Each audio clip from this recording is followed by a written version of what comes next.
Must be aligned with India's growing aspirations during this period, which has famously been called the Amrit Kal. Over the past 7.5 decades, CSIR-NCL has played a crucial role in putting India on the global chemistry map, increasing self-reliance, instigating newer capabilities, upskilling the Indian chemical and allied sector, and also taking our technologies beyond national borders. NCL has always been at the forefront of path-breaking research in fundamental sciences and has time and again seamlessly translated it into meaningful technology. The impact of our work extends beyond academic achievements. It has transformed lives, shaped industries, and addressed critical societal and strategic challenges. The world today is facing tremendous geopolitical challenges. Last year, we saw continuation of global conflicts, creation of new trade barriers, increased disorganization of supply chains, rising impact of climate change and environmental degradation, AI-driven technological disruptions, and inequity in affordable and accessible healthcare. Amidst all this, the Indian economy continued to grow at 7 to 8%, and the country aims to target a GDP of 30 trillion US dollars by the end of this decade, while at the same time setting course to achieve net zero before the end of the millennium. CSIR-NCL's thematic roadmap was created by being cognizant of such global trends and national aspirations, while also leveraging our strengths. We are relentlessly pursuing major R&D programs in 7 themes, namely clean energy, C1 chemistry, continuous and intensified chemical process technologies, biomanufacturing, circular economy, biomass valorization, and agri-tech. Our efforts are particularly focused on developing science-led technologies that are globally competitive, sustainable, and leading to self-reliance. We continue to believe in harnessing the power of interdisciplinarity, digitalization, and industrial collaborations. I'm happy to say that our sustained work in these themes has resulted in some exciting scientific breakthroughs as well as development of first-to-the-world technologies. And I would like to mention a few interesting examples of our success stories that have emerged in the calendar year 2025. In the clean energy and even chemistry themes, India's first hydrogen-powered fuel cell catamaran, which was developed by our industry partner based on the NCL SECRI license, has commenced its commercial operations in Varanasi. Several new projects on green hydrogen sponsored by MNRE, DST, MEDA, CSIR, and both public and private sector industries have been initiated in NCL in 2025. These include setting up of a Center of Excellence to give strategic advice to the government of Maharashtra, technology development programs for hydrogen generation by AEM electrolysis, methane pyrolysis, and seawater electrolysis, technology development for visualization of hydrogen in fuel cells for new applications such as tractor and fleet vehicles, and technology development for storage of hydrogen in the form of LOHCs, solid state storage. The Pune Hydrogen Valley, conceptualized by NCL, has also initiated its operations recently. We successfully licensed the know-how for the design of a fuel cell test station for testing of low temperature and high temperature fuel cell stacks to a startup company. We also licensed the know-how for design of electrolyzer short stacks to the Indian operations of a multinational corporation. We, together with our process engineering partner, have completed the design, fabrication, assembly, and installation of a 250 kilograms per day pilot plant for validating NCL's patented technology for catalytic dehydration of methanol to dimethyl ether, an important energy vector today in India.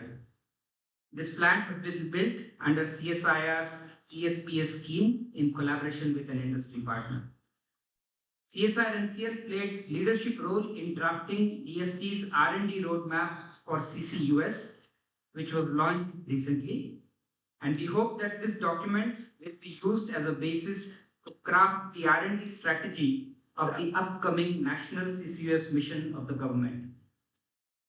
The sodium-ion battery cells developed by NCL spin-out, Mrs. Rechargian Limited, became the first to pass ARAI's validation testing as per the IS 16893 safety standards of the country.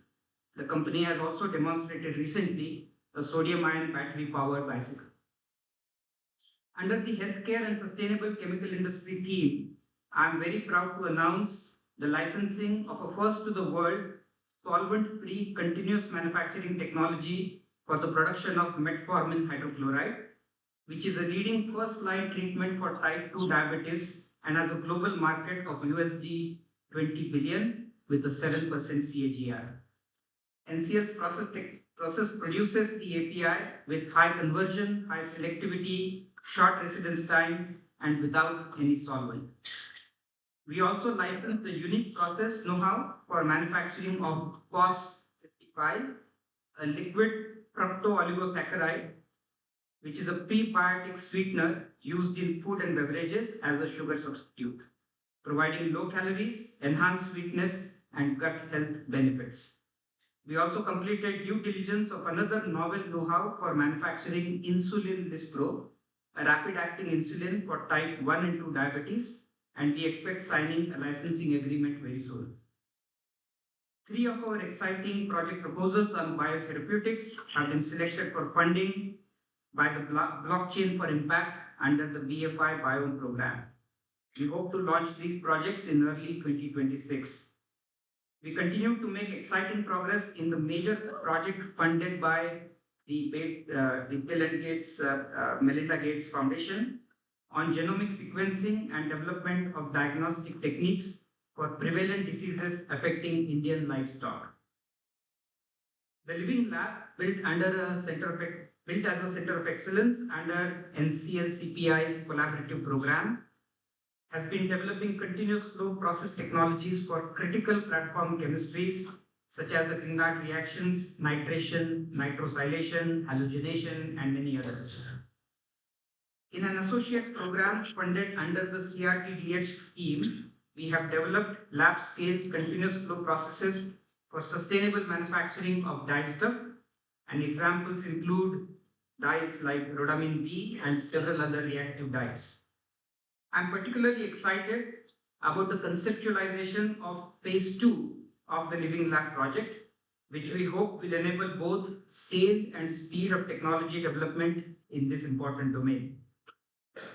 In the Agritech theme, under funding received from TST's Nectar, we have embarked on profiling of a few varieties of honey that are unique to the Northeast region, and we are also happy to announce the in-principle selection of our proposal to set up a center of excellence on sustainable agrobiologicals for climate-resilient agriculture under the DBT's BioET policy. We hope to commence this project in early 2026. Finally, NCL has also executed some important projects for this strategic sector. CSIR-NCL's low silica X zeolite technology achieved an important milestone when successful flight trials were completed for the MiG-29 sorties fitted with an on-board oxygen generator system containing indigenous LIX zeolites developed in NCL. This zeolite separates oxygen from air and provides the same to the pilots when flying at altitudes above 30 to 40,000 feet. NCL has also recently completed a successful pilot trial of coating currency notes with an overprint varnish developed in the lab for a security printing press. This varnish prevents soiling of notes and considerably extends its life. It will replace a product that has been imported in the country at considerable price. And we now start developing one by one all the components of the formulation and create indigenous manufacturing capability in the country, and one such component has already met success. NCL also developed an efficient hydrogen oxidation catalyst for the hydrogen mitigation section of ITER. This catalyst works in the temperature range of 6 to 60 degrees centigrade at a relative humidity of 90 to 100% and is tolerant to the various impurities in the off gases of the ITER reactor. We are also developing process technologies for the synthesis of adequate molecular weight Kevlar for armor applications. CSIR-NCL continues to pursue high quality science, as is evident from the fact that we published over 400 scientific papers in 2025, more than 10% of which are in prestigious journals such as the Angewandte Chemie, Advanced Functional Materials, Chemical Engineering Journal, and Nucleic Acid Research, to name a few. We filed 65 Indian patents, 48 patent applications, and 42 PCT filings. 3 Indian patents, 39 foreign patents, and 1 industrial design patent were granted in 2025. 95 invention disclosures were filed internally, bulk of which are aligned along our roadmap themes. There are many more exciting stories emerging from our efforts, which I believe will create meaningful impact on sustainability, economy, healthcare, and security of the nation in the days to come. In calendar year 2025, NCL earned 56 crores from industrial sponsored consulting and technical services, from licensing premia and royalty, from CSR funded projects, and also from competitively won grant in aid projects. CSIR-NCL's work was recognized in various forums. NCL recently won the CII Industrial Innovations Award, which recognized the lab as a top 5 innovative research institute in the country. Dr. Sanjay Kamble won the Aether Industries Padma Vibhushan Dr. R.A. Mashelkar ICS Centennial Jubilee Award for Innovation and Technology Development. Dr. Syed Dastagir won the Dr. P.K. Seth Memorial Award for Ecology and Environment. Dr. Santosh Babu Sukumaran and Dr. Durba Sengupta were selected to receive the CRSI Bronze Medal 2026 and the Charushita Chakrabarti Memorial Award 2026 respectively. Dr. C.P. Vinod joined the editorial board of Materials Today Sustainability, an Elsevier journal covering all aspects of sustainability through material science. CSIR's Venture Center continues to be India's top incubator, nurturing deep tech startups. Over the last 19 years, more than 1,000 unique startups have been supported by Venture Center, from early ideas to scale. Over the past 10 to 12 years, the startups have raised about 1,000 plus crore funding, generated 3,400 plus crore revenue, filed 200 plus patents, and 300 plus trademarks. In 2025, Venture Center was named the Best Assistive Technology Investor for the ATF Awards 2025, recognizing its sustained support to startups building rehabilitation, assistive, and preventive focused technologies.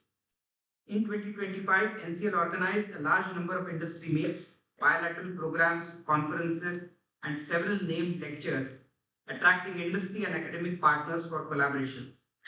We conducted 21 national level IPR programs, 4 of which were specifically for Northeast institutes. We organized 13 Jigyasa programs, drawing nearly 1,400 school students and teachers to NCL. We also conducted 18 skill development programs, training 262 participants, and also hosted 300 interns who did their masters and summer and winter internships in NCL.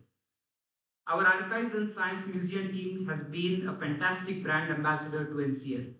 We have hosted more than 100 visitors in the past 10 months since its inauguration. These include researchers from India and abroad, eminent personalities, students, and citizens at large. The team has also started Threads of Time, a newsletter that highlights prominent achievements of the lab and interesting historical anecdotes. All these accomplishments of NCL are the result of your creativity, hard work, and unwavering commitment to this laboratory. And I want to express my heartfelt gratitude to each and every one of you, my scientists, colleagues, students, technical staff, administration, finance, purchase, resource centers, and contract personnel.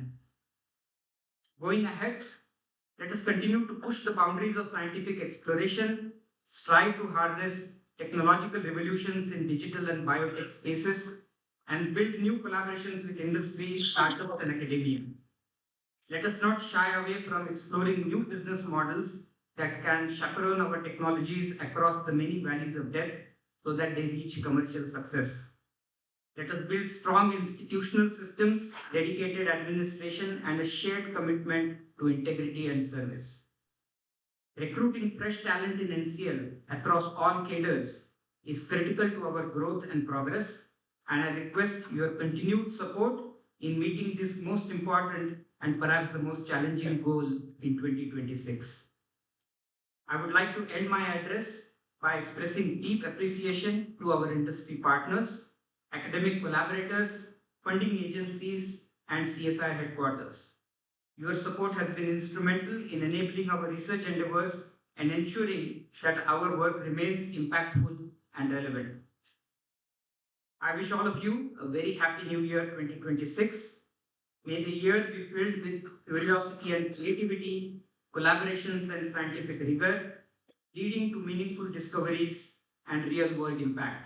Thank you. Jai Hind.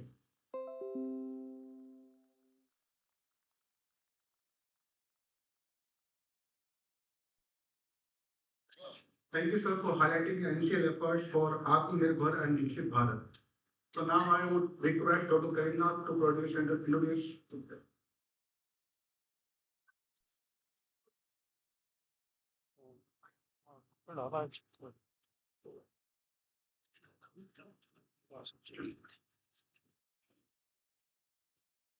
Before I introduce Anand, shout out to many of our NCL alumni who have joined us today. Please join me in giving.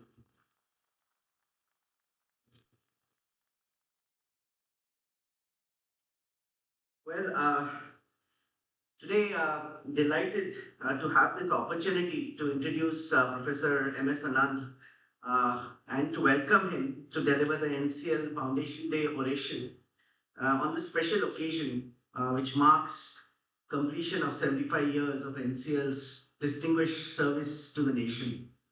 Professor Anand is one of the most respected academic leaders and a pioneering force in engineering education, research, and innovation. He graduated with a gold medal in chemical engineering from the AC College of Technology in 1967, earned his PhD in molecular thermodynamics from the University of Florida in 1972, and joined IIT Madras as a faculty member of the same year, beginning an academic career that has now spanned more than 5 decades. He was telling us some anecdotes from his times at IIT Madras, and I think, as Ashish was suggesting, he needs to write a book on some of these things. He's a passionate and inspiring teacher. Professor Anand has been consistently admired by generations of students. His sophomore level thermodynamics course is still fondly remembered at IIT Madras in recognition of his impact as a scholar, teacher, and leader. The ACS journal Industrial and Engineering Chemistry Research published the Anand Fescher issue in 2011, describing him as a leading researcher, gifted teacher, and visionary of higher education in India. Professor Anand is a renowned researcher in the field of molecular thermodynamics and mathematical modeling. His work, including the development of perturbation theories for molecular fluids, has made lasting contributions to the field. He's a fellow of both the Indian Institute of Chemical Engineers and the Indian National Academy of Engineering. He served as the director of IIT Madras from 2001 to 2011, a period during which the institute underwent a remarkable transformation. He was the architect of NPTEL. Many of you are aware of it and have benefited from it, which is now the world's largest open courseware initiative in technical education, and led the establishment of India's first university-based research park at IIT Madras, which again many of you have heard about quite a lot, laying a strong foundation for innovation, entrepreneurship, and industry collaboration, which has become a hallmark of IIT Madras today. Beyond academia, Professor Anand has contributed extensively to national policy through service on several high-level committees, including the Scientific Advisory Committee to the Cabinet, the National Manufacturing Competitiveness Council, and in recognition of his outstanding contributions to education and nation building, he was awarded the Padma Shri by the Government of India. So it's truly a privilege to welcome Professor M.S. Anand today to share his insights on the topic which he has chosen, innovation and the university. We look forward to hearing you.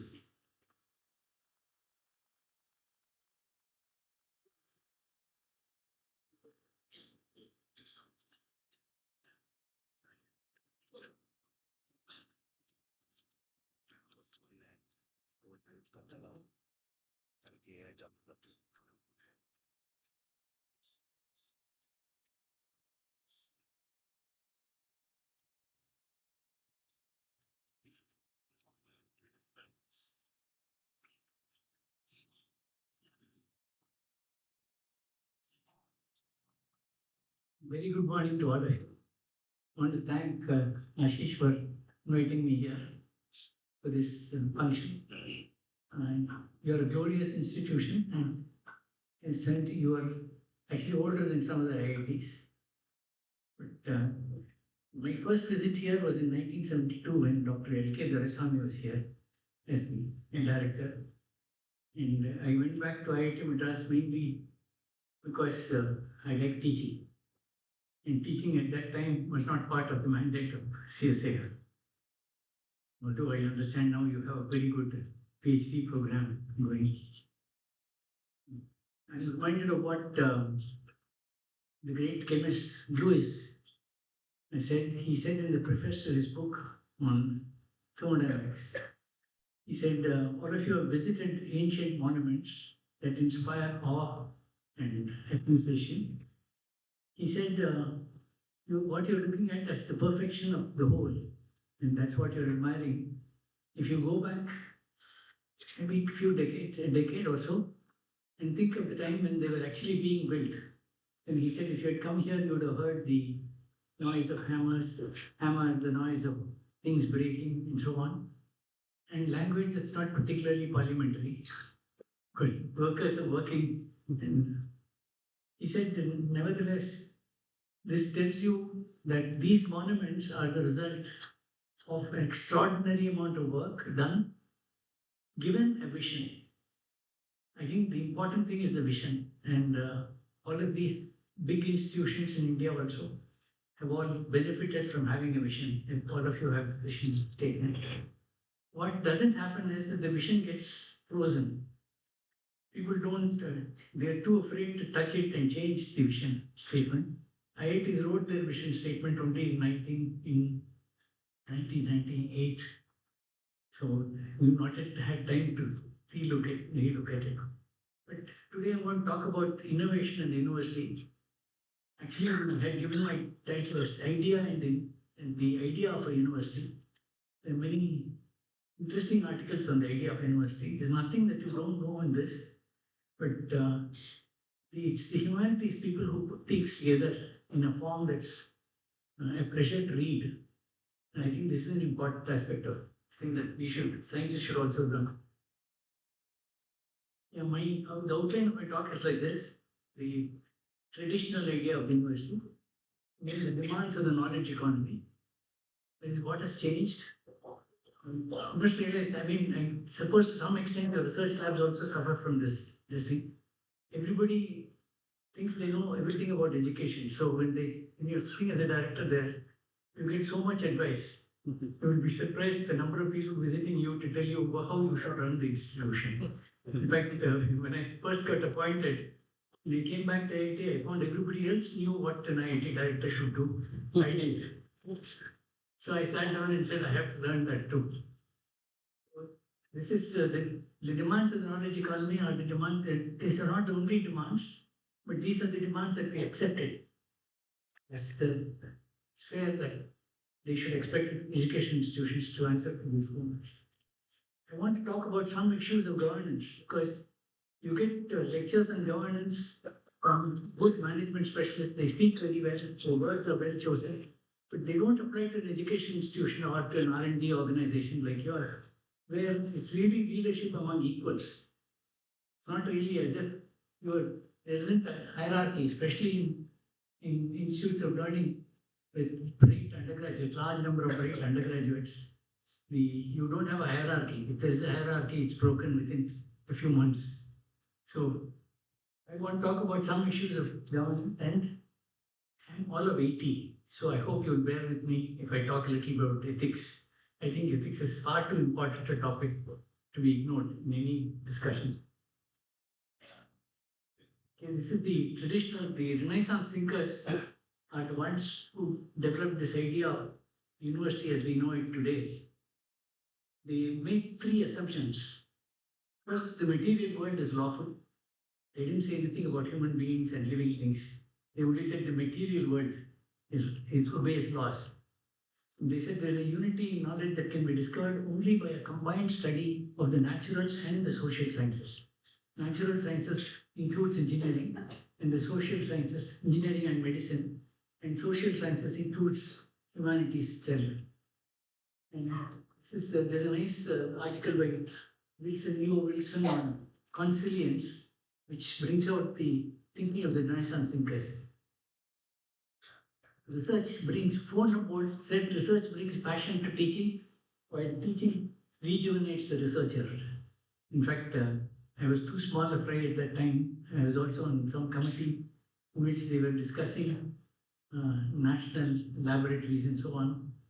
And I don't know how they got that. Must have been a punctuation mistake because I was too junior and to say anything in that. But the thing that struck me was that I felt that the national lab should always be located next to the university so that the scientists in the national lab can come across and teach. I mean, it's a lot of talent that we have in the national labs that we are not using in teaching at all. So, there's a nice article by Oakeshott on the idea of a university again. And he makes it very clear that what the university does is to engage in the pursuit of learning.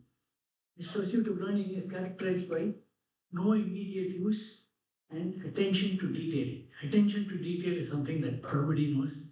Everybody complains that professors quibble, but the whole idea is to quibble and make sure that everything is proper. That's part of the game. The other part is no immediate use. You might say, everybody talks about usefulness. Use comes afterwards. Once you understand something, use comes automatically. That's not the purpose of education, not the purpose of a university to pursue learning that has immediate use. So it's not, Oakeshott makes it very clear, it's not for the power it may bring, not for learning the tricks of the trade, not for preparing for a future profession or service in society, not for the acquisition of an outfit to see one through life. You might say these are all very practical good things, they are, but that's not the purpose. The curriculum has no such design and teaching no such intention. All these attributes are admirable in themselves, but they belong to a world of power, utility, and exploitation. A world that is not self-critical, that's apt to mistake itself for the whole world, assumes that whatever does not contribute to its own purposes is somehow errant. So I think it's important to remember this. Oakeshott was actually a political scientist at Oxford who passed away about 10 years ago. But it's a beautiful article on this, which is in the on the net, and I would strongly recommend that people look at it from time to time. It's not that we don't know these things, but we need reminding because our routine takes up all our time. Chomsky also said the university's traditional ideal is to foster creative and independent thought and inquiry, challenge perceived beliefs, explore new horizons, and forget external constraints. I mean, when I say forget external constraints, I'm reminded of the first consultancy I did. I did a design of heat exchanger, fairly straightforward stuff. It's in there in all the chemical engineering textbooks, but it was a consultancy I did for, I think, Coromandel fertilizer. But they came and said, please design a heat exchanger. We have this two gases coming out, going way up. And then he called me the next day and said, please make sure it's not longer than 4 feet because we have a constraint with our ceiling. It should be within that space. And then next they called and said, my neighbor, the industry neighbor, is throwing away all 2-inch pipes, so please design it with 2-inch pipes. So then finally all I did was count the number of pipes and tell them how it's to be arranged. And so you have to, if you include all those constraints in a curriculum, it will be meaningless. You will be teaching the students something. So you teach them design without the constraints. They must know how to add constraints when they go to the industry. Basically, Chomsky says it's flawed in practice. The ideal is maybe flawed in practice, but the extent to which the ideal is realized is the measure of the level of civilization achieved. I think that's an important point to realize, because just because you state the obvious, it's not as if it's not important. Sometimes stating the obvious may be the most important thing to do. Then the human and social costs of abandoning the traditional ideal are immeasurable. Okay, I'm going to talk a little bit about teaching, and then a little bit about research, and then finally come to the research part itself. What motivated us to start the research park? And you also have an innovation center that's even older, much older than Province. Your innovation centers are probably 40 years old, 40, 50? No, not that long. Okay. But in any case, older than ours. We started in 1999, started talking about it in 1999, and finally built it in 2008. But anyway, let me come back to this. Some of the principles of teaching. First principle is nothing can be taught. That means all of us lose our jobs. But I'm reminded of an anecdote that involves Kelkar, the first director of IIT Kanpur. I never met him, but I was a great admirer of his. One of my friends joined IIT Kanpur when I joined IIT Madras. And like all other faculty, you try to teach everything you know in one course. And so you create a lot of confusion. At the end of it, you wonder how you taught so badly, and the students wonder what course did he teach. It's typically that bad. But Kelkar, I remember my friend was teaching fluid mechanics for the first time, and he was a very enthusiastic teacher. He tried to pack too much into his course. And at the end of it, it was a bit of a mess, and he got very upset. So he went straight to Professor Kelkar, and Professor Kelkar was very, very democratic and director. You could walk into his office apparently anytime. He walked in and said, Professor Kelkar, I can't cover the portions. Professor Kelkar tapped him on the back, made him sit down, gave him a cup of coffee, and said, young man, I did not hire you to cover any portions.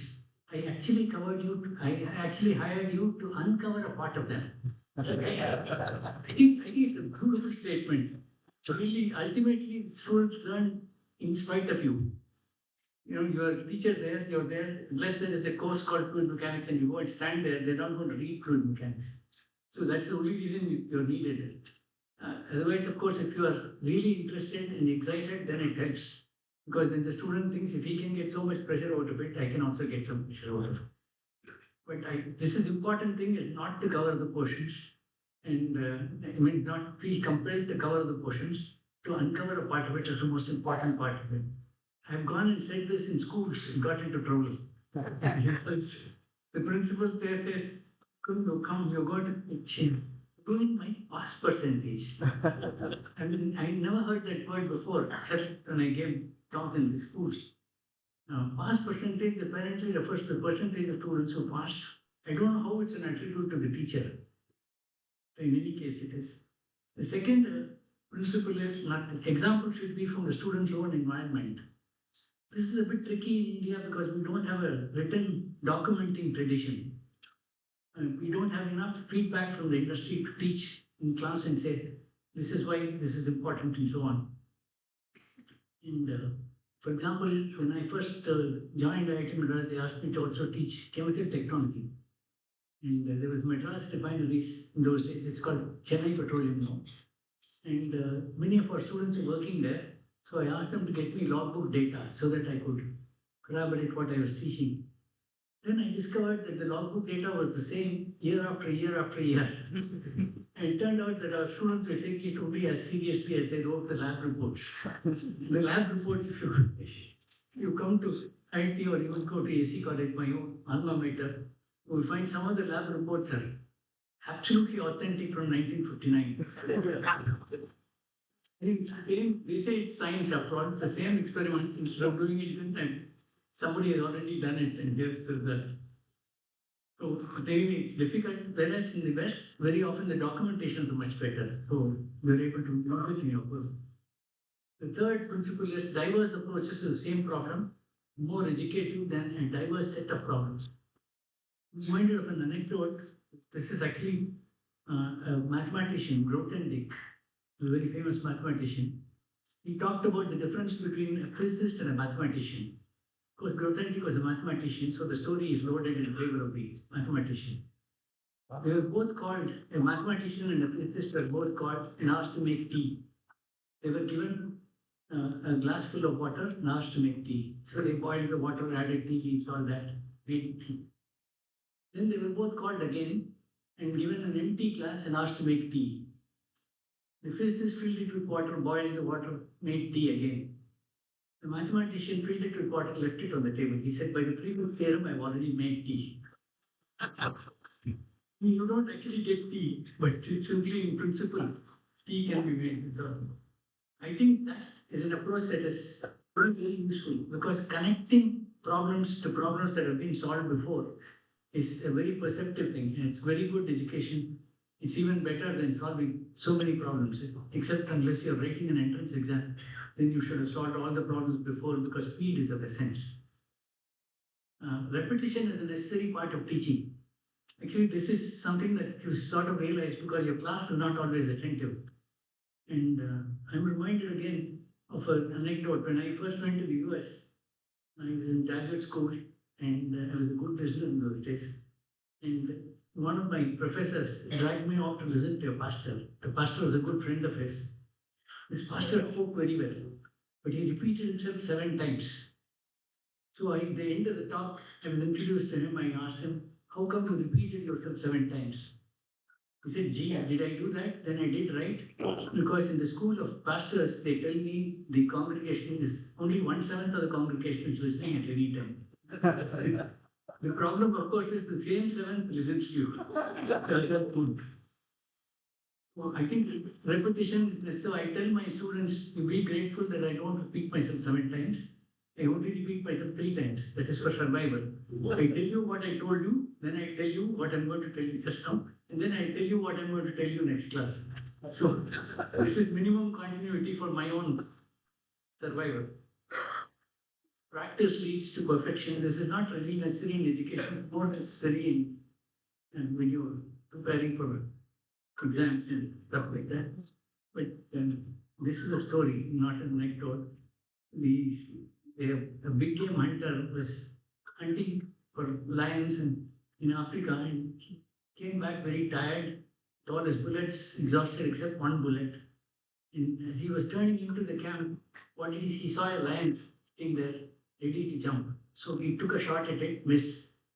And the lion jumped and missed, and he ran into the camp and escaped. Next morning, at 4 o'clock, he gets up and goes out to practice short range shooting. And he goes, what does he see? As soon as he goes out, he sees the lion practicing short jumps. But so in all cases, this practice certainly makes it much better for if you're writing an entrance exam. If you've done the problem before, you do it in 2 seconds, and that saves you time to do more. The last question is what limits what we teach? This is actually from a blog by a person called Ron Brown. I don't know if he's still around. He wrote the notes for Feynman's lectures in physics. He's one of the people who wrote this. And he had a very nice blog. I don't know if it's still there. But he said he had a 5-year-old son who he wanted to show him the waves and the beach. He walked along the beach. They were looking at the waves and the boy turned around and said, Dad, can you explain to me how those waves work? Then he said, well, let me think. And he hesitated a bit. Then the boy said, but try anyway. As if the difficulty was the father's, not the boy's. So the question is, what do? You usually limit yourself to teaching things that you think the student can understand. But actually, it's a matter of what you understood well. If you understood well, then you can teach it to undergraduates. You don't understand it, so well, teach to postgraduates. You don't understand it, you don't teach it to a PhD students.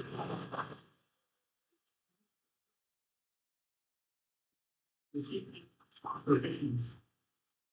In this PhD students is really sharing the problem. I mean, I don't understand how it works, so I try along with them. So let me say a few words about research. It's a search for truth, whether mundane or profound. It's complex and iterative. Sometimes it's about going up blind alleys to see if they are really blind. It's basically a creative activity. It generates new ideas intuitively, and scrutiny is attempt for logical validity. Unlike research, coursework is purely logic based. If it's not logical, I can't teach it in class. So it's automatically that part of the teaching part of it is confined to logical things, whereas in research, the nucleus of the idea has to be intuitive. The, having said that, let me get back to what I want to talk about primarily, the demands of the knowledge economy. The funny thing about education is I told you everybody thinks they can give you advice on education. And so does the Secretary of Education also. Secretary of Education not necessarily from education area, comes from all areas, and they have a lot of experience. And in fact, I'm reminded of a thing. One of the secretaries I saw, about 6 secretaries during my tenure. They were very helpful and very thing. I have no complaints at all. But then the first secretary told me, he said, you should do this in your institution. I said, since when you start giving me advice?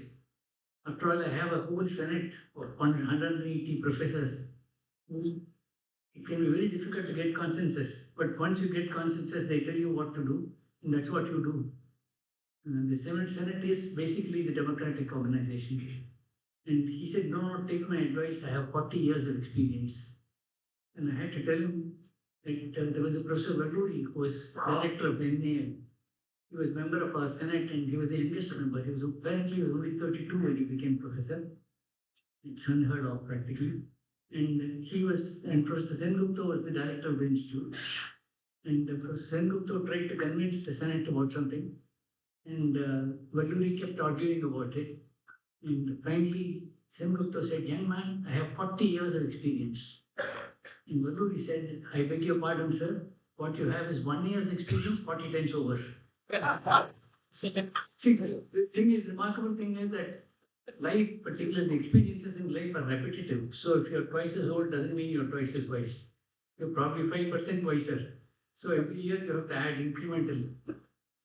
So, but anyway, let me get back to this. The two things that we said, we looked at all the demands. I mean, you have to read carefully because people make demands from various fora. But we felt two of them were important. First is the university-based research part. I'll say a lot more about it. Then the second was the gross enrollment ratio in higher education. That is the fraction of people who are in higher education compared to the number of people who are eligible for higher education. This is a tricky in India because a lot of people don't get seats. There's just not enough seats for all the things. Let me say something about research universities and the economy. Research universities are the main source of creativity. If you look at the history of the thing, it usually has creativity in universities of three kinds. There is discovery and invention, and then there is innovation. Innovation has an economic component to it, whereas discovery and invention are essentially university, confined to the university. Innovation and entrepreneurship are central to the creation of intellectual property rights.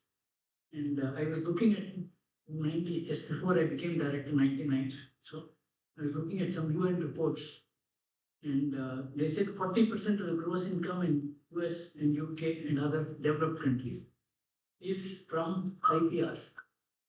That means we needed these intellectual property rights from which you can make a lot of money. For example, every time you open the Windows system, you're paying Bill Gates a little small amount.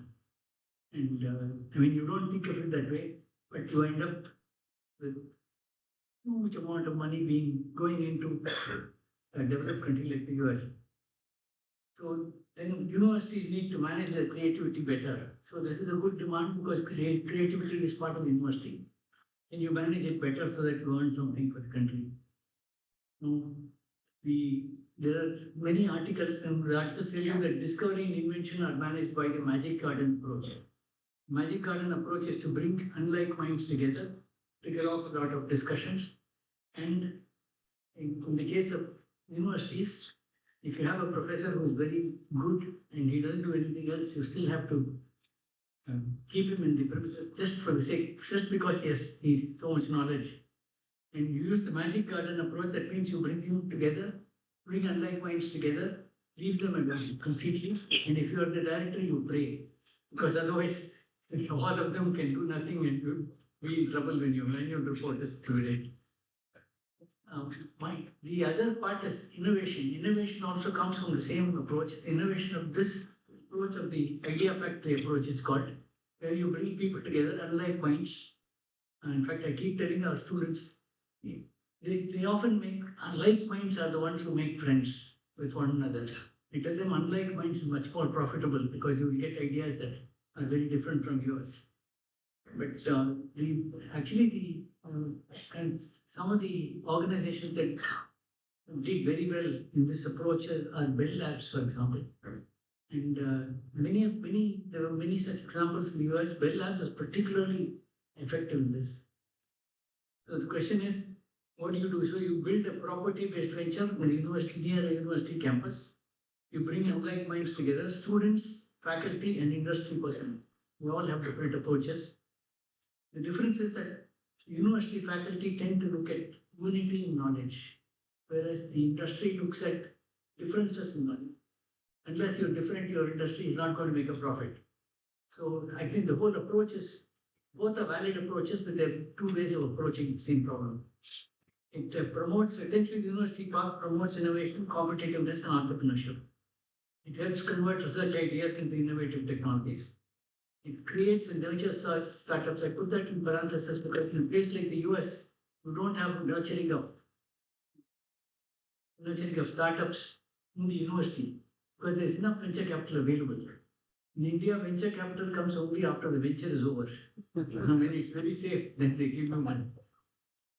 So, essentially, this university research part drives technology-led regional economic development. When I first went to MHRD with this proposition, they said, why do you want to do all this? The first question they ask you is, why do you want to do this? Second question they tell you is, if I give you money, I have to give to 7 other organizations or 6 other organizations. Those days we had 7 IITs. So where will I go? I asked for 100 crores. They said, where will I go for 700 crores? He said, it's all your thinking that's flawed. Because when I propose something, you give me funding for that. When somebody else proposes something else, give them funding for that. Don't try to give the same funding to everybody. Some are ready, some are not. So I quoted Louis Pasteur. Of course, this is like Asatama Hatha Kunjaraha. You sort of hide parts of it and only tell them parts of it. Louis Pasteur said discovery is the result of chance meeting a prepared mind. He said in the physical sciences. But I left that out. I put down this. And I told them, and I also found that the significant fraction of IPRs in the 90s in Silicon Valley, is from IIT minds. The students were all from IIT who graduated, went to Silicon Valley, and then you had a patent. It included several names attached to the patent. One of them was this. So I told them IITs have been preparing minds, and chance has been meeting them in Silicon Valley. So how do we make chance make them behind in our backyard? The only way to do it is to build a research park. So the setting up the research park essentially involved permissions and partial monetary support from the Ministry of Education. I was actually quite fortunate. I would say because the first secretary was Sudeep Banerjee. I saw 6 secretaries, and they all, in spite of their efforts, it still took 9 years. But they were all very supportive because you're not talking 100 crores or 500 crores. People are not going to keep quiet. They'll say, why did you give them 100 crores? and what is the profit, or what's the return on investment. And typical academic institutions have no return on investment. I mean, the investment, the return is invisible in some sense. It's not a refining of the mind, and that's not something quantifiable. But the only way to find out is to close all those institutions, and then it will be too late for you to revive them. So we had to approach the state for land. I'm very lucky. We had an MGR film city, 40 acres right next to IIT. In the MGR film city had props and whatnot for taking films. But by 90s, late 90s, this was unnecessary because you could do computer simulation of anything you wanted, much better than any prop could hold up. So I went and asked them, they were going to show it, they announced that they were going to shut it down. So immediately I went to see the chief secretary and went to ask him, give me 10 acres of land. Actually, we asked for 12 acres of land. And he said, you've got 600 acres and you're asking me for 12. I said, I've got 600 acres of pure academic land. I only worship Saraswati there. You give me land across the road where we, together with the industry and with you, with the government, we'll worship Lakshmi. Actually, it was amazing. I said this orally, of course, I didn't put this down in writing. I said this orally, and the chief secretary immediately said, okay, approved. I won't ask you any further questions. I'll give you the land. And I was amazed. I didn't think any government could operate so fast. He said, yes, what you're thinking is right. It's not operating fast. I'm writing it now. It'll take you 8 years to get the land in your hand. It's a fact. He's answerable to so many. After all, once he said the land is given to IIT, somebody would say, why to IIT? Give me half of it and so on. And I got half the land from the DMK government and half the land from the AAA DMK government. Actually, it was lucky because this crisis in which sorted us out. I'll tell you that. But the cost estimate for this, we wanted 1.2 million square feet. The calculations are all somewhat arbitrary. I had 500 faculty members, and we would expect about 10% of the faculty members to be involved actively in consultancy. So about 50 faculty members, and we wanted 10 people on the other side so that at least one of them gets interested in what the faculty member is saying. So we wanted 500 people to be working in the research part. And I asked some of our people, how do you decide on how much land you need or how much floor space you need? And they said, for 250 square feet per person is the industry norm for creating space for research parks. So we wanted 1.2 million square feet, then we took this FSI into account and all that and asked for 11.5 acres. So that's how we got the thing, but they were kind enough to give it to us, at least on paper. And then, as I said, it took 7 8 years. Then we got the rest of the money. We had raised 450 crores of the estimate. So we had 100 crores grant from the government. That was also amusing because we wanted Mr. Kapil Sibal was the minister at that time. So I invited him to come and see the research park. I mean, we had already started building it on the assumption this money will come. And he said, I said, why don't you spend an hour? He was coming for the Indian Science Congress. It was held in Chennai. He said, 1 hour is a lot of time. I can't spare that much time. He said, take a look and then I'll throw in lunch. So he'll come for lunch plus this. And then he came, he stayed 2.5 hours. He spoke to so many of the people. And he said, what are you doing tomorrow evening? I said, why do you ask? He said, you have to come and explain to my colleagues about the research park and what you're doing. I'm very interested in all that. So we went. He said, actually, can you come in the next 2 weeks? I said, yes. And then his PA said, how about tomorrow? And apparently that was the only slot available. So the next day we went and explained. The point I'm making is something that they're not aware of this research park. You have to explain why you're building a research park. You have to explain how you're taking a chance. It's like all any business you can lose. You may not make money. He said, what's your return on investment? I said, I don't know. I don't even know what return on investment is. I hardly invest anything at all. So finally he agreed. And that's how the money came. The industry in Chennai was really cooperative, tremendous cooperation. They called and said, we are willing to give you money, we'll give you 20-year lease. But we had a condition for setting up the research park. We had what's called the credit system. The point is this, that when IIT Delhi first engaged IBM for cooperative work, IBM just dropped its research labs and never interacted with the faculty of IIT Delhi. Then the director had to spend 5 years getting rid of the IBM from the campus. I mean, they are a great organization, but the benefit comes only if you interact with the university. So that happened. So we introduced the credit system, and the credit system simply said if you do R&D projects, you sponsor R&D projects, you'll get so many credits per million rupees per year and so on. So we had several things: teaching, joint guidance, part-time employment of students. All of this was we had a whole list. In fact, one of our alumni who is now in the research park, he said, I never failed in IIT. Why do you want to fail me in the research? Because this credit system will say if you don't make so many credits per year, we'll throw you out. Because they didn't want people idly occupying the space there. He's subsequently there. This is the research park. This is the first building that we built. It is right behind the campus. And in fact, I must tell you also that the Prime Minister was very interested in this research park. And he would say, how is the research park doing? He would send word to somebody over there, we have to tell us. And suddenly he said he's coming. So he was coming for this science congress and he was coming to Chennai. So as soon as I said that, we had a road between this research park and IIT Madras. That road was in terrible shape. We spent 7 years trying to get it repaired.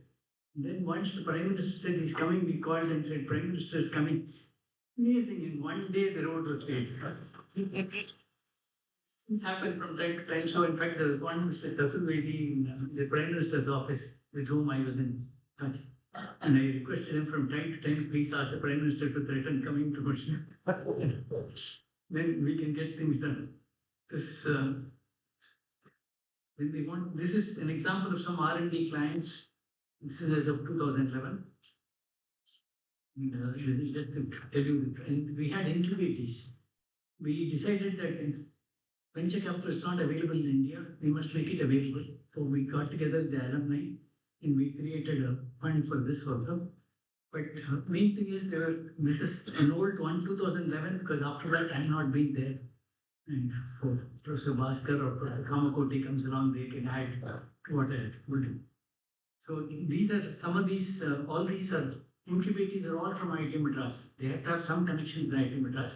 One faculty member or an alumnus, somebody.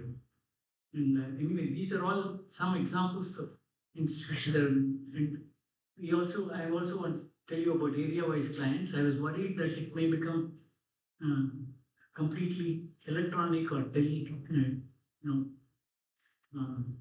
essentially an electronic kind of research part, but it wasn't.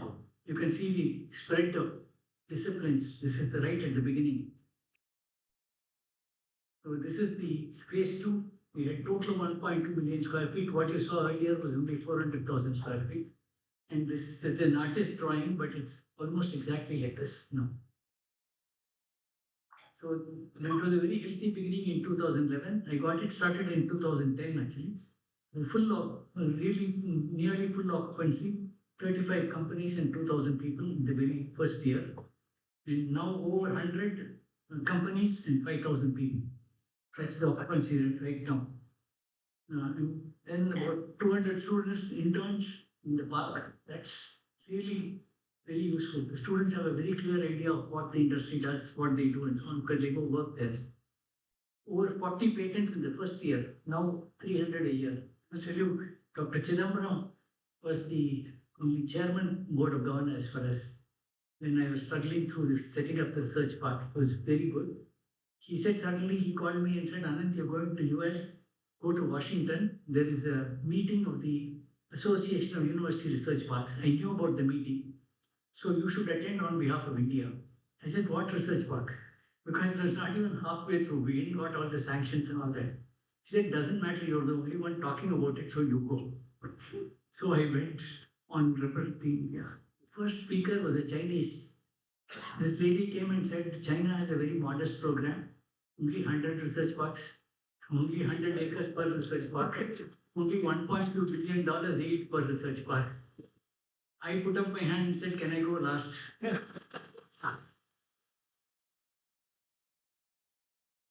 What do you have? So I went up and said, 10 acres, 100 crores, because they didn't know what a crore was. So I could give you that. Crores, 10 acres, we have the ambition that we grow and so on. So it's very embarrassing. Chinese, anything they do in style, in large measure. But I must tell you, the Chinese actually overestimate the area required. Many of their research parks are empty. But we have 40 patents. You know, in 2006 again, the Secretary of Commerce called me and said, Anand, you should come to Delhi tomorrow. They are giving an award for the largest number of patents by an academic institution in a year. I said, we had only 6 last year. He said, others said less. So the reason is, now we have 370 patents last year. And we had in the very first year of the research park, we had 40 patents. The reason is academic institutions don't spend on patents, whereas the industry is involved. And they, together with you, they take a patent and they get the first right of refusal. So they use it, they don't pay anything, but if they don't use it, they can sell it to other industries. So it's not as if we suddenly became creative, it's simply that the money was available for patenting. So we are now at 370 and the director IIT Madras, Kamakoti, went around saying 1 patent a day, and he actually got to it. So the amount of enthusiasm in the entrepreneurial space phenomenal. One of the remarkable things I found was that our alumni, when they come to visit IIT Madras and they come and see you in your director's office, they begin to behave exactly like students they were when they first came to IIT. Whereas in the research part, they are on neutral ground. All of a sudden, they do this. I mean, they don't smoke nowadays so much. They say, hello, Professor, how are you? What are you doing? Whereas on campus, they say, sir, how are you, sir? The tone is different. So we didn't realize that, but it worked out quite well for us. The other, that's about the innovation part. As I said, we are an innovative country. I think we need more opportunities for people to show how their innovation is going to work out. We don't have enough venture capitals beginning to come now. Although it comes in one area, for example, now AI is the only area where you get innovation money for investment. So the other part of the demand of the knowledge economy is so-called GER. GER is gross enrollment ratio. As I said, it's the ratio of people who are in higher education by the people who are eligible for higher education. That fact, at that time in 99, it turns out to be about 15%. And the UN report said unless you have 30%, you can't benefit from the knowledge economy. That is, across country, you must be able to pick up things and so the high demand, severe faculty shortage. So when we looked at mass online education, we felt that's the only way to go. Because we calculated a back of the envelope calculation tells you need one university every 6 months in order to come anywhere near this 30%. So we did this, we went to online education and in fact, I met the secretary again. The secretary said, why should I pay you so much for this? I told him it will cost quite a bit of money. He wanted 1 crore for 120 courses. Actually, we wanted 1.25 crores. We got it finally. But the secretary gave me a CD. He said, look, for 100 rupees, we've already produced a CD. Why don't you? I said, have you looked at it inside? The mechanical engineering heat transfer CD. Somehow I knew a little bit more than the secretary in any case. So the secretary said, look, I bought this for why do you want so much money? I said, to play any chapter on it, and I'll show you what the faults are, and I'm not an expert in this area. So he played it, it was a Saturday, went there, he actually played it for 1 hour, and I was able to find 4 faults, fundamental faults, very elementary. Because it was done, okay, I mean, if you want quality, you have to spend money. I mean, he was saying that If you want quality, you pay money, but even if you pay money, you may not get quality. You have to be careful. So I said we do it in IITs is voluntary thing contribution because part of the mandate of IITs is to help technical education in the country. So right now, this is the largest collection of open courseware. It's really grown very well. I'm not familiar with it, so I won't talk about it. Okay, now I want to say a little bit about some governance and leadership among equals. First thing to remember if you're the head of an institution is that you're not the karta. Not some things get done. And absence of vested interest lends clarity to decision making. I think this is very important. The minute you have a vested interest, then your judgments get confused. Do not try to win argument by pulling rank. That's the example I gave you already of Professor Gupta saying, young man, listen to me. So then do not, I made a proposition that in the Senate, any new proposal comes, immediately there will be lots of opposition. And that's, I don't know if it's a trend in academia alone or everywhere. But we have a lot of this problem. So I made a decision that I will not kill any idea at t is equal to 0. Very soon it will die a natural death if it's a lousy idea. So I can't do much. The other thing is do not carry grudges. I have a story from Buddha. Two bodhisattvas were walking along once, and there was suddenly heavy rain and flood. And they wanted to cross. They were coming to a river where there was a young girl, a teenage girl sitting there, shivering. She was very cold. She had become wet. She couldn't cross the river. She was too scared. Then one of the bodhisattvas lifted her up, put her on his shoulder, walked across, left her on the other side of the bank. Then the two bodhisattvas continued, and the second bodhisattva, after a kilometer, said, how can you, a bodhisattva, a bachelor, carry a maiden girl like you did? Then the first fellow turned back and said, are you still carrying the girl? I left her in the bank. I think we are beautiful stories like this. But the point is this that I think you cannot carry grudges along or carry anything. You settle things right then and there, finish, close the issue. And the last is preserve the perception of power. This is something that I just telling maybe this, but um, uh, the point is this that in a democracy you really don't have real power. You have only perception of power. When you talk, you overhear conversation, director will fire you, director will do this, director can't do any of that. But they don't know that. So you keep them, don't, one of the Jewish fellows from Bell Labs told me, a friend of mine, he said, and you must preserve the perception of power. Never let people know that you don't have power by exercising the power that you do not have. So I said, you don't that you don't have that power.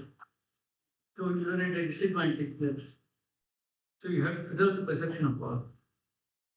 The last about the ethics and the young. I mean about ethics in practice. Of course, one of the problems in educational institutions is you try to talk ethics. And the first thing they tell you, these kids are very smart. They say he stopped doing research, therefore he's talking about ethics. And there's some truth to it because as you get older, your research comes down. But throughout history, the teaching of ethics is always assume the form thou shalt. There's a nice book by Edwin Schrodinger on ethics. And he said, the young argue God is nature. Nature may be credited with having formed them as she wants them to be. So all ethical teaching is therefore priests for. Then they grow up and they hear the same argument from their siblings. I think there is no solution to this problem. You simply have a vague feeling that ethics goes, then everything will go out. So you have to be careful. Then the most common breach of ethics in academia is plagiarism, the theft of ideas, concepts, and associated credits. Again, Ron Brown had a beautiful blog on this. I don't know if it's still there. Cut and paste makes it easy, but like all unethical practices, it makes you feel more insecure. Plagiarism undermines the sense of scholarship in a competitive intellectual marketplace. Research itself is an exercise in ethics and a test of character. I think this is something that all of us have to guard against, especially in universities and research organizations. Um, we had a visit by Swami Dayananda Saraswati. He passed away some few months ago. But about a year before he passed away, a year before he passed away, he came to IIT to release a book. In the humanities department, one of the faculty had written a book and came to release it. And it's a very shrewd gentleman. He said, wasting time if you tell students this is wrong, that is wrong, they already know that's wrong. So you have to give them some way of choosing what to do and what not to do and so on. He said, of the non-violence is the only universal value.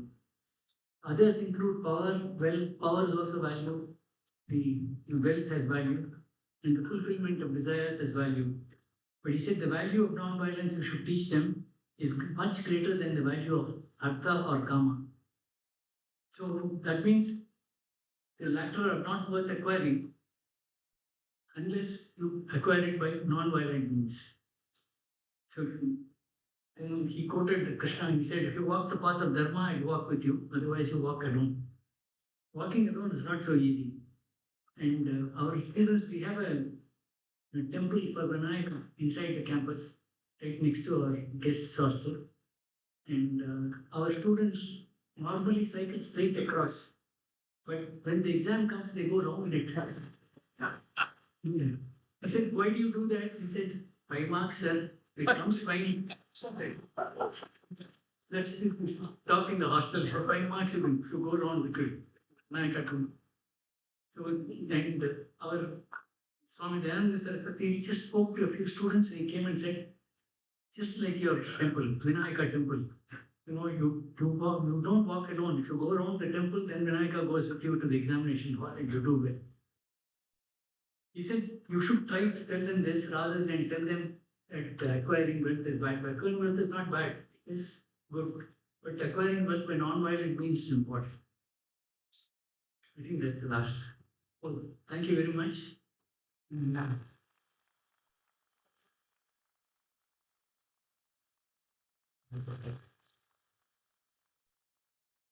thank Hasif for thank you.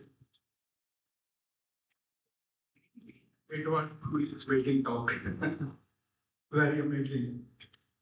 We complain that whenever we give lecture, students take out their mobiles. I think the fault is in us, not in the students. I could see no one moved, no one looked at anywhere else. So it was truly amazing, truly inspiring. He had everything from students, faculty, even director and policy makers. Let's thank him again, Professor Smith.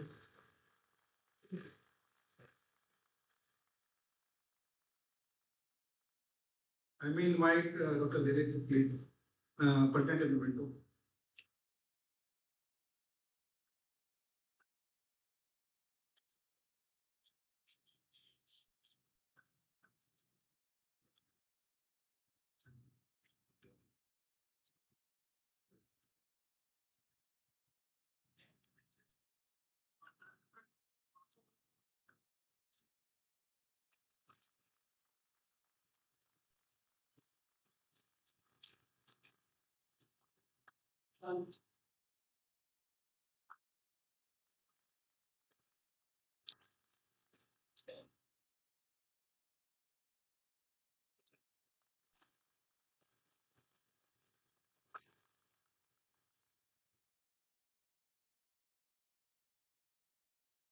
Now I would like to invite Dr. Tanmay Patra to continue with the NCL-RM ceremony. Please.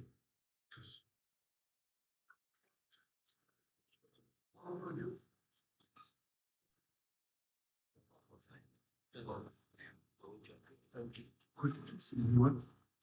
I'm here to perform a very pleasant task of announcing the NCL Research Foundation, in short, NCL RF Awards for scientists and staff for the year 2024-25. Every year on the occasion of NCL Foundation Day, NCL RF recognizes the contributions made by our scientists and staff to these awards. Institutions are dreamt and built by the people. NCL has been fortunate that many such dreamers and doers chose to work with us and still continue to do so. This award function is a simple yet important act of acknowledgement and recognition that contributions made by the NCL family and everyone associated with us are valuable and is to be celebrated. And NCL is proud to be associated with such an activity. NCL is a non-governmental body.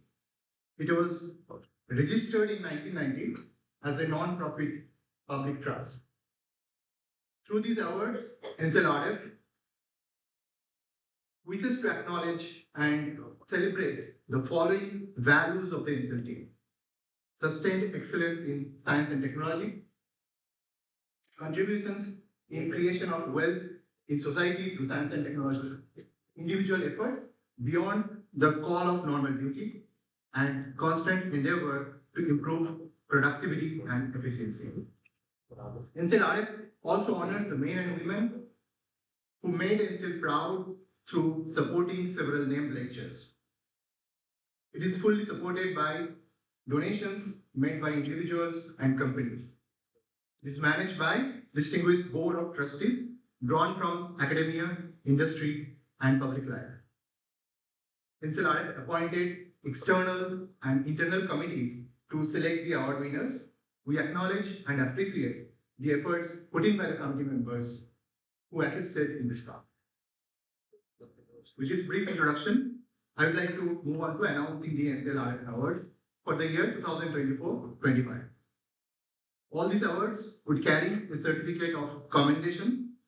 The awards will be presented by our Honorable Chief Guest for the event, Professor A.M.S. Anand, former Director, IIT Madras. Before inviting the awardees, now I would request to come forward our guest, Chief Guest and Dr. Lele. First award in the category of NCL-RF Scientist of the Year in the age group above 40 years goes to Dr. Srikumar Kurungar.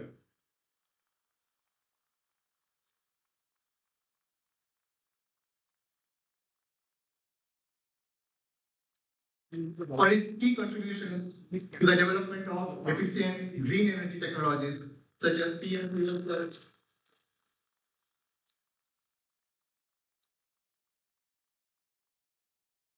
hydrogen generating systems, and batteries.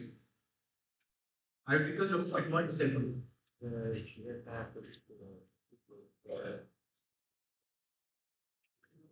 Good afternoon, all. It is indeed a great pleasure and honor to receive award from our honorable chief guest today.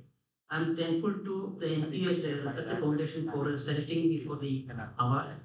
I am also thankful to our director, Dr. Ashish, and the previous directors, particularly Dr. Shivaram sir, and also my chair of the Physical and Materials Chemistry Division, Dr. Rajesh, for their continuous support during all these years. And I feel that this award, more than like a recognition for individual excellence, it is a recognition for teamwork. Because my work is concerned, there are two different sections. One is basic research, as most of us are doing, and the other one is teamwork, because I am working in the area of chemicals and development. And I am blessed to have very intelligent and very hardworking students. And this recognition actually goes to the recognition of their contributions. Because when the committee recognizes the publications and other things, I think publications are actually coming from the students. And the other side is the fuel cell development. I am contributing in the team because it is a pan CSIR activity. So overall, I feel that it is a recognition for teamwork, and I am thankful to all my colleagues, scientific and non-scientific, friends and students, and of course my family. Thank you very much.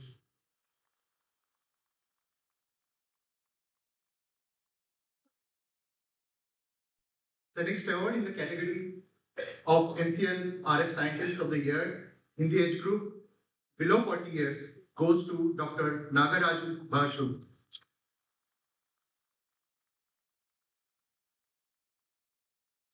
for his notable achievement in depolymerization of developing efficient methods to upcycle plastic waste into valuable products.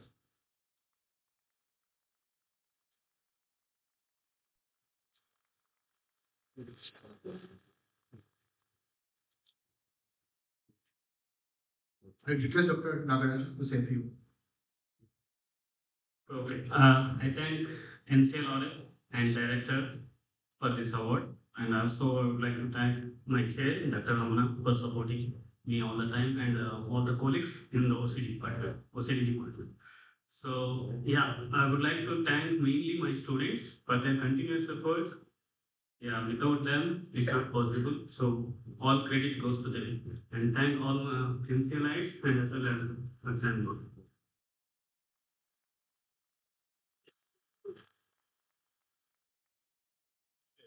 We now move on to the next award for the best process of the year, and it goes to Dr. Amol Kulkarni and team members, which consists Mr. Tabrez Sheikh, Mr. Arsad Hussain, Dr. Ranjit Atpalkar, Mr. Anil Palkarnu, for continuous ultra-fast solvent-free process for paracetamol synthesis with high purity, and the process has been licensed exclusively.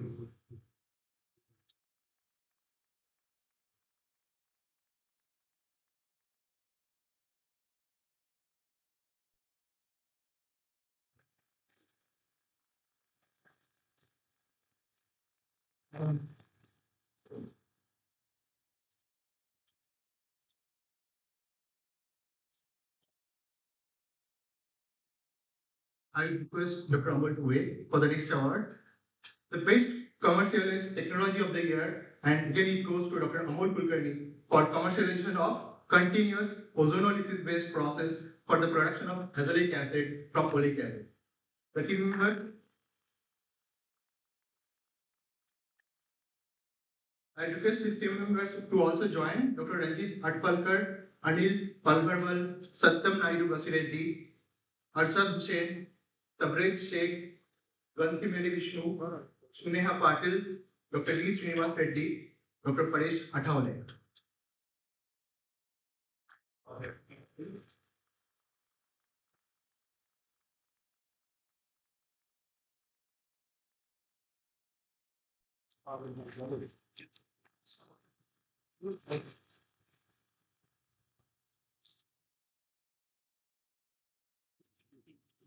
And because of common setting words.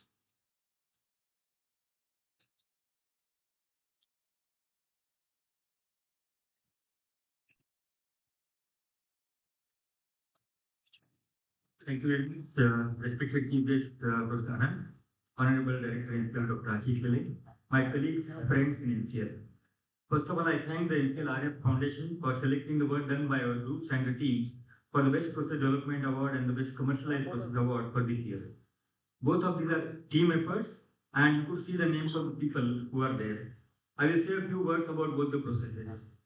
The process for azelaic acid that was developed as a part of this improvement project was a vision of a CSIR. After the subsequent process development in the laboratory by two PhD students from two different departments, chemical engineering and organic chemistry division, that's Ranjit Atpalkar and Paresh Athavale, the pilot plant was established. In a record time of 2 weeks, my colleague Anil Palgarmal basically installed the pilot plant and we operationalized it for almost 1,000 hours so far. The technology has been licensed to an industry. Dr. Satyam Naidu Vasireddy, who is an alumnus of IIT Madras, they will help creating the technology transfer document as a design document for commercial scale plant. The plant is in operation since November 2024 and is producing azelaic acid by continuous ozonolysis for the first time in the country at this point of time. We thank the industry also to move it very fast. I'll take one more minute. The process development for an ultra-fast synthesis of paracetamol was an in-house project almost without any funding. It was a serendipity transformed into an innovation for sustainable production, and the efforts of PhD students, Tabrez Sheikh, Arshad Hussain, and initial studies by Ranjit Atpalkar, they are very commendable. Dr. Lele himself witnessed the process and gave us confidence to approach the industry. The industry came forward, and now the process has been licensed to an industry exclusively. Very soon the production will start. My colleagues, Mr. Anil Palgarmal and Dr. Santosh Srimaju, they are working in the scale-up. These two processes could reach their respective status largely because of efforts and support from many colleagues and friends in NCL. We thank all of them, all those individuals, specifically Dr. Ramana for bringing the Improtis funds to NCL, Dr. D.S. Reddy for supporting in the early stage of ozonolysis studies, NMR team, Mr. Bodikar from the CAP team, Dr. Nitin Tiwari and Dr. Niranjan for helping us filing the patents quickly, Dr. Mangesh Nundagopal, Mangesh Betal, Dr. Santosh Kadam, Harikrishna Punjal and Riya Vaidya and Ashish Chopre for the help in the tech transfer. ESU and HLS team for supporting and operating helping us in operationalizing the pilot plants, and also the stores and purchase and finance accounts teams, and including the administration for helping us in the execution of the work. I'm sorry if I have missed any specific name or any specific contribution. Finally, all the team members are thankful to their respective family members. Without their strong support, we could not have made it happen. Thank you very much.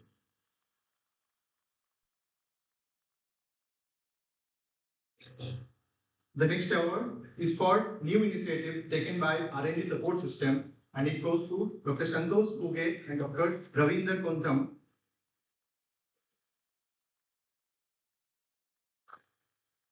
for enhancing laboratory safety and infrastructure in the laboratory, fostering a secure working environment.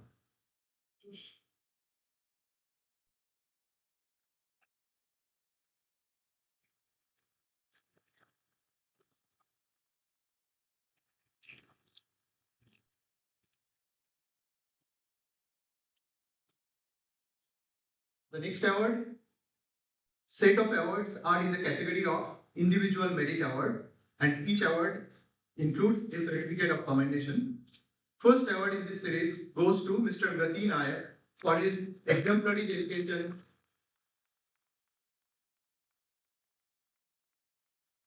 in functioning NCL guest house, NCL canteen, and student academic office. In case Mr. Gati is absent, we move on to the next one. The next award in this series goes to Mr. Sachin Gowli for his exceptional efficiency, dedication, managing in certain sourcing.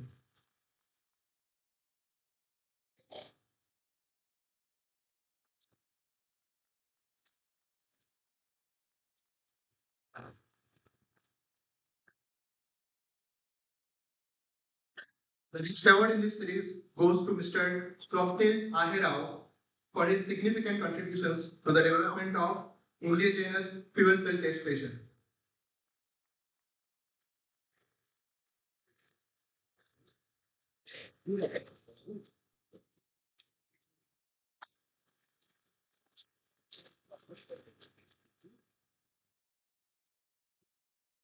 Next award in this series goes to Mr. Vishwanath Bagalkoti for his vigilant and dedicated efforts in supporting the admin team to complete the recruitment of junior secretariat assistant and junior stenographers in record time.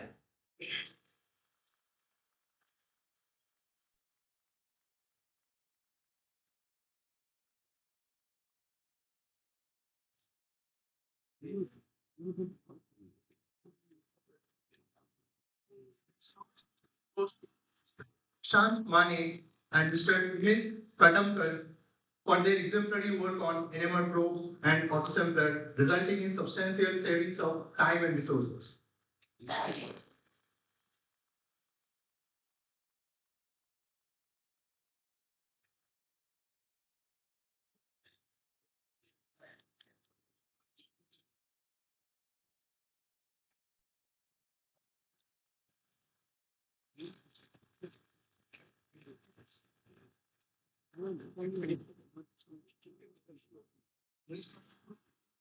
Mr. Dayal Ram Saini for his exceptional administrative efficiency and dedication.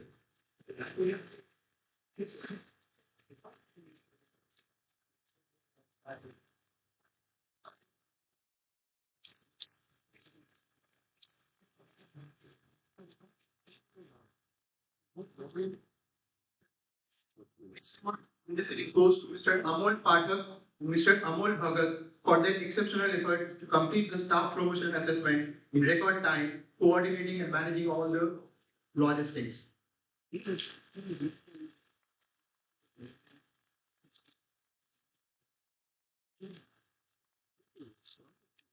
The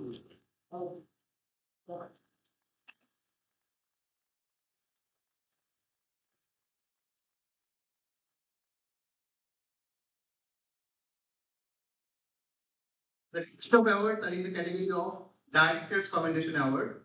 First award in this series goes to Dr. V. Premnath, Chief Scientist, CSIR-NCL, Director of the for his exceptional leadership in building Nature Center as India's finest science led incubator.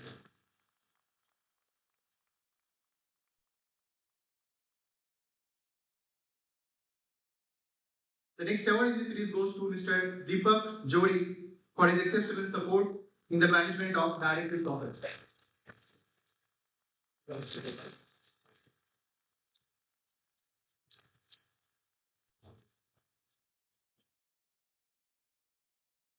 Big round of applause, please, for Mr. Deepak Jodi.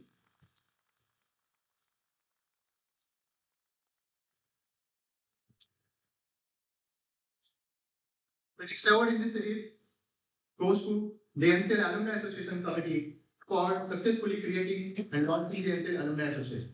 I request the committee members, Dr. Santosh Maste, Dr. Sabir Chikali, Dr. Harshvardhan Paul, Dr. Ullas Kharur, Dr. Uday Kiran Marelli, Dr. Niklesh Yadav, Dr. Rakesh Joshi, Dr. S. Kiran, Dr. Dinesh Shawant, Dr. Monisha Fernandez, Dr. Rajesh Gonade, Dr. Monohar Badigar, Dr. Balu Ifade, Dr. Danta Pandit.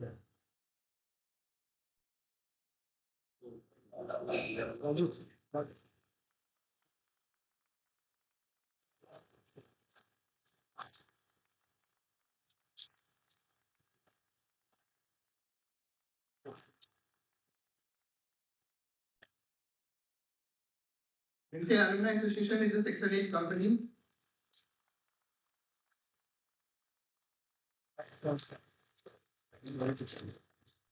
with a mission to connect the past, present, and the future vibrant community of CSIR-NCL.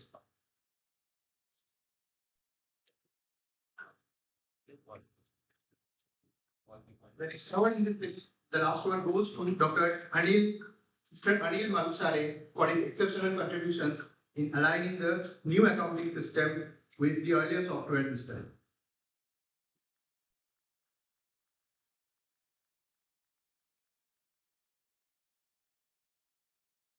His efforts helped us ensuring a smooth transition in the accounting process of the laboratory.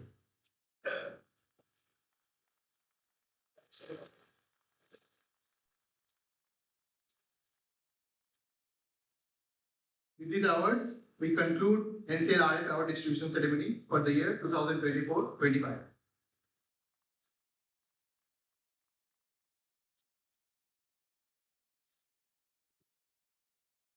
Thank you, Tanvir. So now we have reached the final part of this event, our 76th Foundation Day event, and also probably the most important because we have to thank lots of people. Without them, without whose support, this event is not possible. So first of all, our thanks to our chief guest, Professor Anant.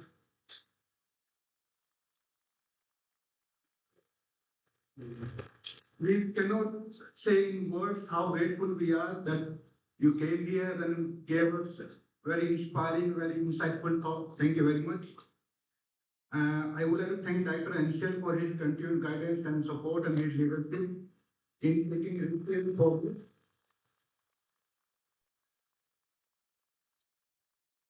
Our NCL event management team led by Dr. Tejas, who oversees our arrangement of the event.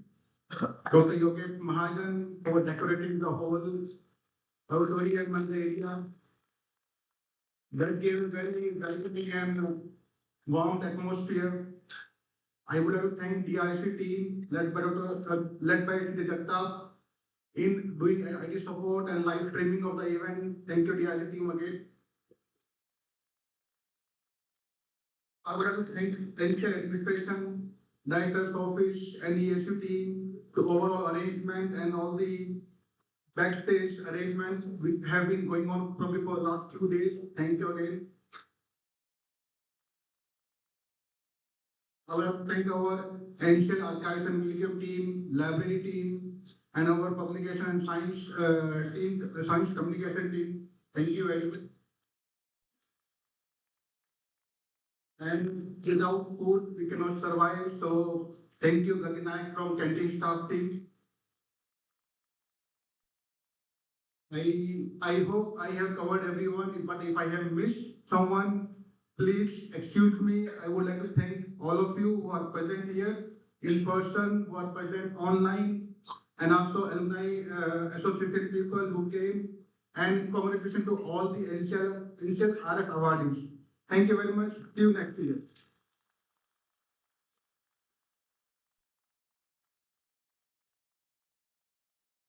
Sure. One. And I